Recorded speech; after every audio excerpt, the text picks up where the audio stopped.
Des humains ont escaladé les plus hautes montagnes, conquis les océans, foulé le sol lunaire. L'aventure se poursuit, car une chose encore échappe à l'homme, apprivoiser et comprendre son propre imaginaire.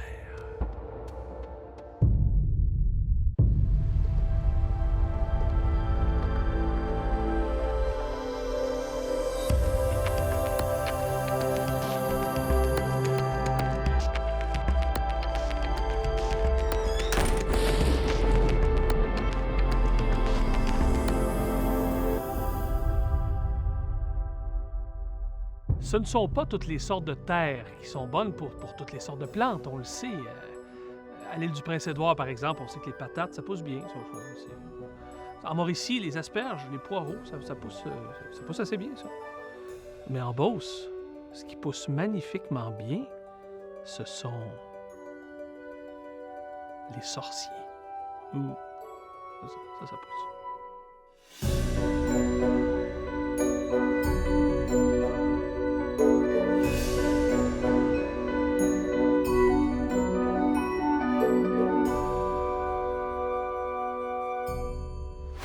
Oui, la Beauce, c'est une région un peu spéciale. D'abord, c'est une région qui a toujours été isolée. D'abord, c'est la seule région au Canada français, au Québec, si vous voulez, ou en Nouvelle-France, si l'on veut, qui a été colonisée sous le régime français. Et puis la forêt qui était là, c'était une forêt, une volumineuse forêt, si vous voulez, très dense. Et puis on l'appelait la forêt de Sartiguan parce qu'il fallait traverser cette forêt pour venir dans la région de la Beauce, qu'on appelait dans le temps Sartiguan. Bon, il y a beaucoup de légendes, là. Il y a beaucoup d'histoires qui sont parties de là. Les gens avaient peur de passer là parce qu'ils disaient que c'était rempli de créatures, puis des lutins, puis tout le monde qui se promenait, des loups-garous. Les gens n'allaient pas là tout seuls. On a vu des loups-garous, on a vu des feux follets, des créatures très spéciales. Il fallait bien attention pour ne pas passer là le soir, à la noirceur, quand il faisait pas clair de lune. Parce qu'il se passait des choses. Et c'était un coin qui était réputé pour avoir beaucoup de... Il y avait des sorciers, des quêteux qui se cachaient là. Les quêteux, ça existait pas seulement dans la Beauce, ça existait un peu partout. Les quêteux qui jetaient des sorts. Au Québec, les quêteux sont souvent associés à la sorcellerie. Bon, c'est quoi un quêteux? C'est un vagabond, finalement, qui se promenait de maison en maison, qui demandait l'aumône, la charité, mais souvent qui pouvait se fâcher s'il se voyait brutalisé ou encore ridiculisé. À ce moment-là, il jetait un sort.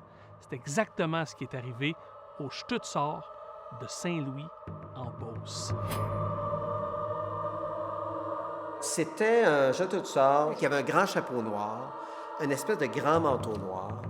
Il y avait des mains, là, comme si, j'imagine, c'était de l'arthrite, mais il y avait des bosses sur les mains, puis il marchait avec une canne.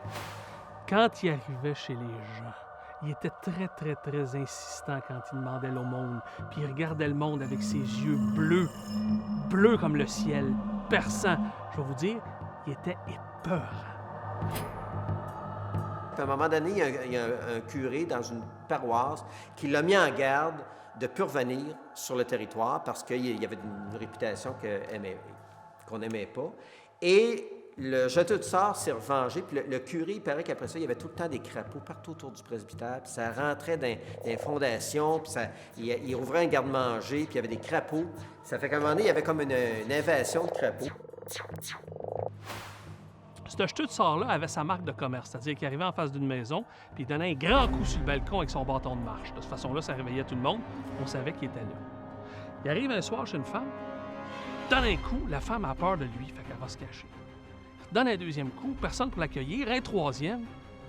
La femme est toujours cachée. À un moment donné, elle n'entend plus rien. Elle se dit, mon Dieu, je pense qu'il est parti.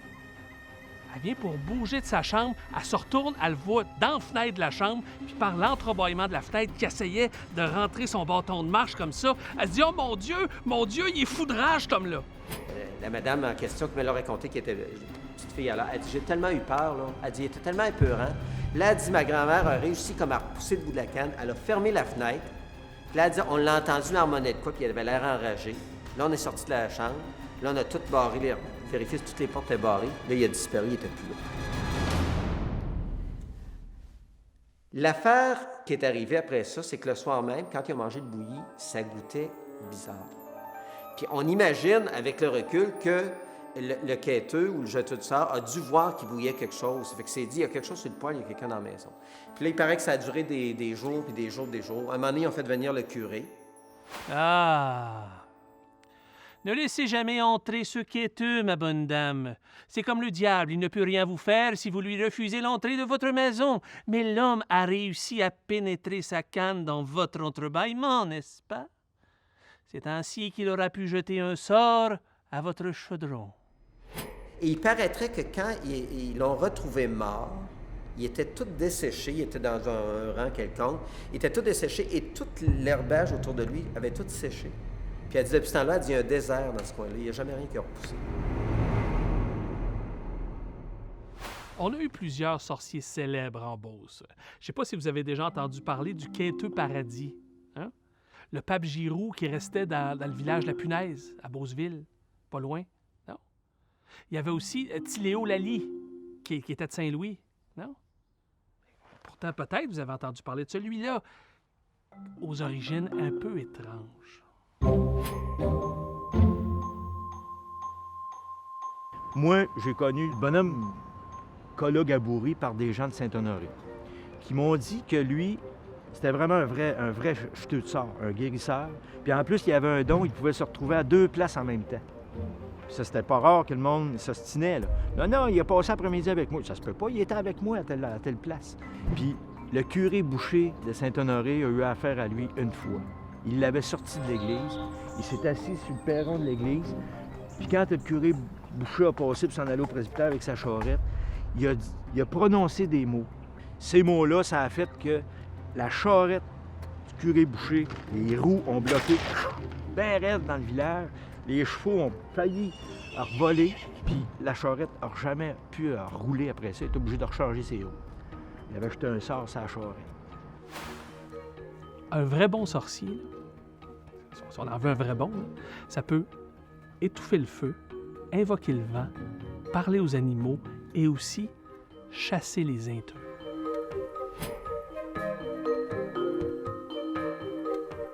J'avais 8-9 ans quand c'est arrivé.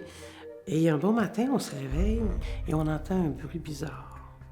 On se penche et là, on voit s'agiter, battre la mesure sur le fond du bain, la queue d'un rat. Alors, ma mère se rappelle que l'oncle Joseph, époux de la tante Léonidas, sœur aînée de mon père, était réputé dans la place pour chasser la vermine. Il sort de sa voiture, les mains nues, pas de piège, rien. Et là, il veut voir la bête. Il s'approche. Il ressort de la minuscule salle de bain. C'est correct. Allez-vous-en, j'en ai pour 1 heure. Au bout d'1 heure pile, on retourne chez nous. L'oncle Joseph est assis dans la berceuse au milieu de la cuisine, se berce, l'air du gars bien content de son ouvrage. Et c'est fait. C'est réglé. Ah, c'est pas compliqué. J'ai chanté des bêtises, là, puis il reviendra plus. Ni lui, ni aucun de ses semblables. Et il est reparti, comme ça. Rien n'avait été dérangé dans l'appartement. Il y avait toujours rien dans les mains. On n'a pas vu de cadavre de rat, ni même un bout de queue. Rien. Rien ne paraissait. Et effectivement, on n'a plus jamais eu connaissance de rat sur le terrain chez nous, ou dans le chai de bois, ou que ce soit ailleurs sur la propriété. Au Québec, les sorciers ont besoin d'outils pour les aider dans leur travail. Oui, bâton de marche, jeu de cartes, pendentif, gris-gris, mais aussi ceci. Saint-Joseph-de-Beauce, c'est l'endroit parmi tous les palais de justice où il y a eu le plus de procès entre les citoyens. Nous étions renommés pour avoir des procès de clôture. Ça fait que l'histoire raconte à un moment donné qu'il y avait deux vieillards qui se rencontrent sur le perron de l'église après la grand-messe le dimanche. Et on dit, savez-vous, notre ligne, là, nos enfants, on va partir tantôt, puis c'est nos enfants qui vont être pris avec ça. Puis il va y avoir encore de la chicane qui va durer. Pour quelle raison qu'on ne prendrait pas une chance de régler notre problème tandis qu'on est vivant? Fait, ils s'entendent tous les deux. Puis le lundi matin, comme il faisait beau, ils montent dans le haut de leur terre. On appelle ça ici dans la région le trait carré. Il monte au trait carré, c'est là où la ligne de séparation est. Puis il est censé avoir une pierre. Ça fait que les gens montent en haut. Il y en a un qui amène son petit Albert. Puis après qu'il a été rendu en haut, bien, il n'y avait pas personne, bien sûr. Ça fait qu'il y en a un qui se met à faire des incantations en servant du petit Albert. Puis il commence à venir une fumée qui commence à les envelopper tranquillement jusqu'à un point où ils ne pouvaient plus se voir. Tout d'un coup, ils entendent une voix à travers la fumée. Et où le problème? Et ils ont dit, c'est la ligne. Ils ont dit, Qu'est-ce que là, votre ligne? on ne sait pas où elle est. Puis là, le diable leur apparaît.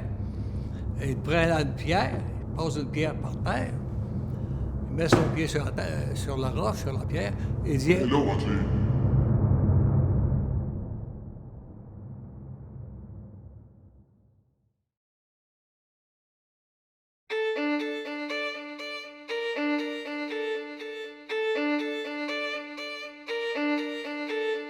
j'ai beaucoup entendu parler du petit Albert. C'était quoi ça, le petit Albert? On m'a dit que c'était un livre qui ressemble à un petit catéchisme, mais des prières diaboliques. Le Petit Albert, c'est un livre de magie qu'on connaît parce qu'il a circulé beaucoup, en particulier au 19e siècle. Et il circulait dans le réseau qu'on appelait les colporteurs. Pour faire tomber les dents pourries sans douleur. Faites infuser dans du fort vinaigre de petites racines de mûrier noir avec un lézard vert dans un four médiocrement chaud, bien couvert. Ensuite, on réduit ça en poudre, on met ça sur la dent gâtée et elle se déracinera et tombera dans peu de temps. Terminé le dentiste. Ouais, mais bienvenue l'urgence. On lisait ça en cachette et le monde se réenchantait. Tout à coup, le monde prenait une autre dimension.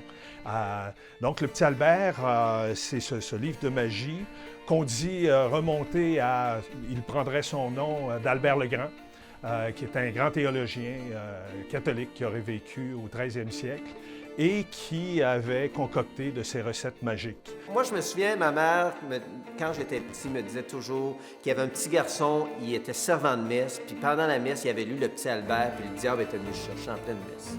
Il était disparu, puis il avait eu de la boucane. Ce qu'on va voir, c'est une interdiction. On va interdire la lecture de ce livre-là. Et ce qui va arriver aussi, c'est que il va y avoir plein de légendes qui vont circuler. À ma souvenance, on me parlait qu'il y avait des bouts écrans rouges et des bouts écrans noirs. Il ne fallait surtout pas lire ce qui était en rouge. Si vous lisez le livre, quand vous serez rendu à telle page, tout à coup, le sang va se mettre à gicler. Ou tout à coup, il va se passer, il va y avoir des coups dans votre maison, etc. Et là, effectivement, on va associer ça au diable. Comment faire un pacte avec le diable? Prenez des notes à la maison. Vous vous rendez par une nuit noire et obscure à une croix de chemin, vous amenez une poule noire que vous sacrifiez. Aussitôt, le diable va apparaître pour vous offrir un pacte. C'est comme ça. D'où les gens qui avaient un peu une crainte, mais en même temps étaient fascinés par ce livre-là. Un des trucs qu'on trouvait, c'était, on le cachait, et lorsque le curé venait faire sa visite paroissiale, on lui demandait de bénir la maison, et sans s'en apercevoir, le prêtre, il bénissait le Petit Albert, et ainsi, on pouvait se protéger, si on veut, de tous les maléfices qui pouvaient accompagner ce livre-là.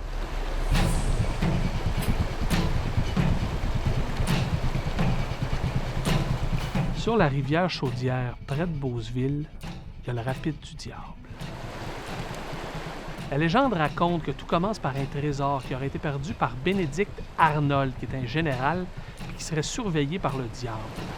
Un chasseur de trésors qu'on appelait le soldat Bolduc parcourait la région quand il a appris l'histoire. Ça fait qu'il dit, s'il y a de l'or dans le fond de la rivière, il dit, je vais la trouver. Fait que lui aussi, il va chercher un Petit Albert. Mais il fait plus un peu parce que dans la sorcellerie, il y avait plus que le Petit Albert. Les gens qui n'étaient pas capables d'avoir un Petit Albert, ils prenaient du sang d'une poule noire. Ils tuaient une poule noire, puis ils ramassaient le sang de la poule noire. Puis avec le sang de la poule noire, on pouvait faire des incantations. Puis tout d'un coup, il se fait aveugler. Il se fait aveugler, perd la vue complètement, échappe sur le sang de la poule noire. Il voit le coffre sortir de l'eau, le coffre rentre dans l'eau, dans la rivière, puis là, il perd connaissance. On trouve le père Bolduc le lendemain matin, couché sur une roche dans le rapide du Beauceville. Son linge a tout brûlé par morceaux. Et puis, il avait de la misère à s'exprimer. Toujours, ils ont fini par le faire jaser un peu pour dire que le diable y avait apparu et qu'il l'avait brûlé. Quand le diable se manifeste à un endroit, son lieu de passage en garde toujours la trace. C'est ainsi que le rapide se nomme depuis ce jour le rapide du diable. C'est pas original, mais ça dit ce que ça a à dire.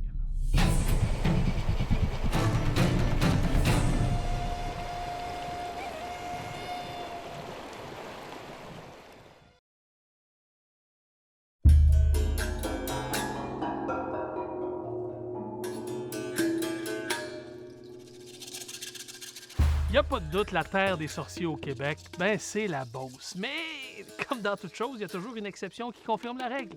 Parce que le plus célèbre de nos sorciers connus mondialement, il vient de l'île d'Anticosti, puis il s'appelle Gamache. C'est un sorcier. Alors, il est né en 1787. Beaucoup de gens ont connu les générations antérieures. Il s'appelait Louis-Olivier Gamache.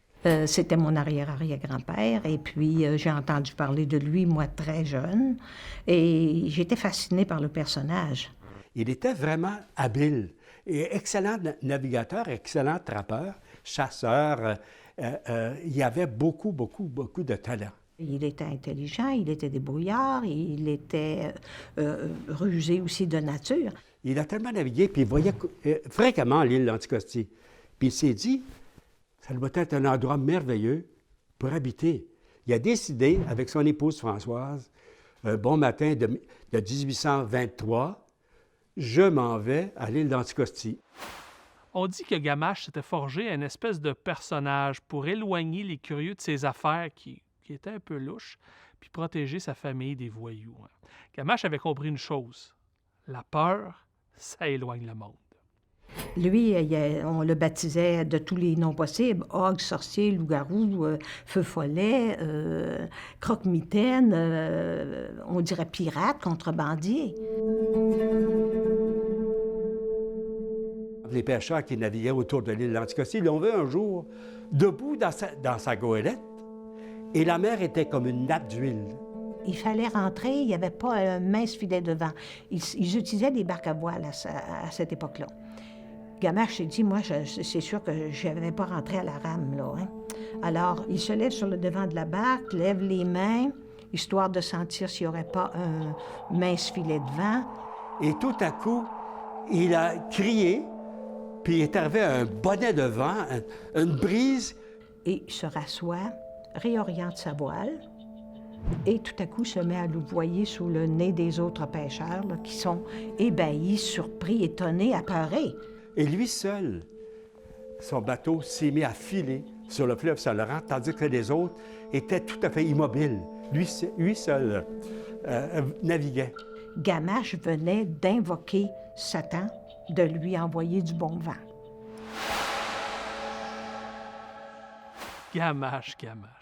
On disait qu'il dansait avec les feux follets, qu'il contrôlait les éléments, qu'il pouvait communiquer avec son île, puis qu'en même temps, il avait une belle relation avec un de ses bons amis, le diable.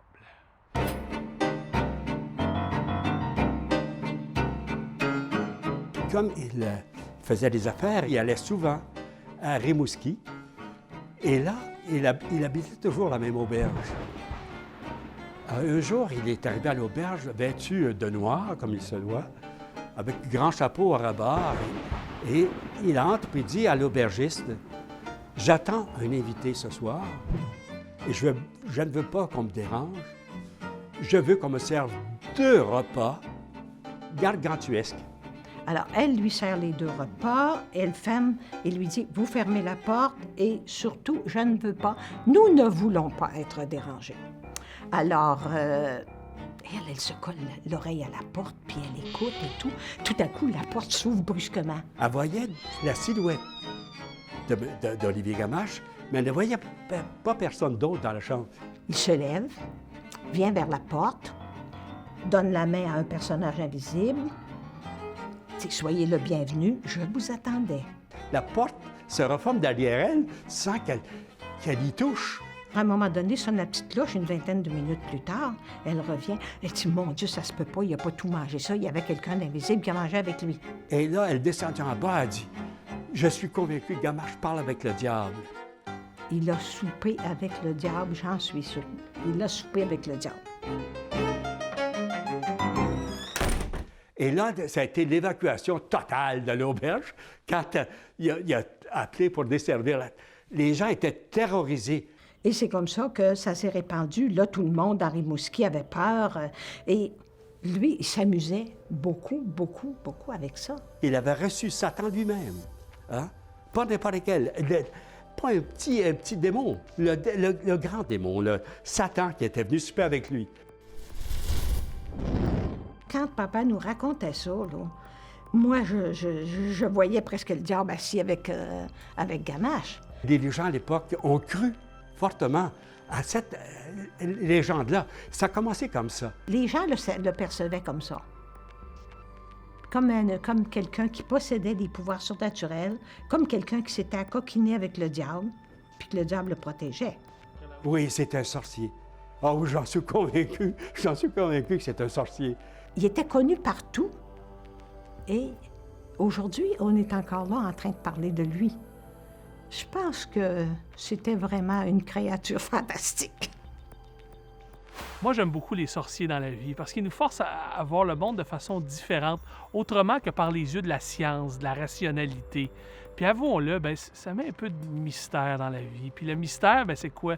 C'est aussi de la poésie, tu sais. Par exemple, des vertus et propriétés de plusieurs sortes de fientes. Bon, là, c'est un peu raté, là, sa poésie, mais est-ce que je... Non, ben, vous avez compris, là. Je vais y aller. Pouf.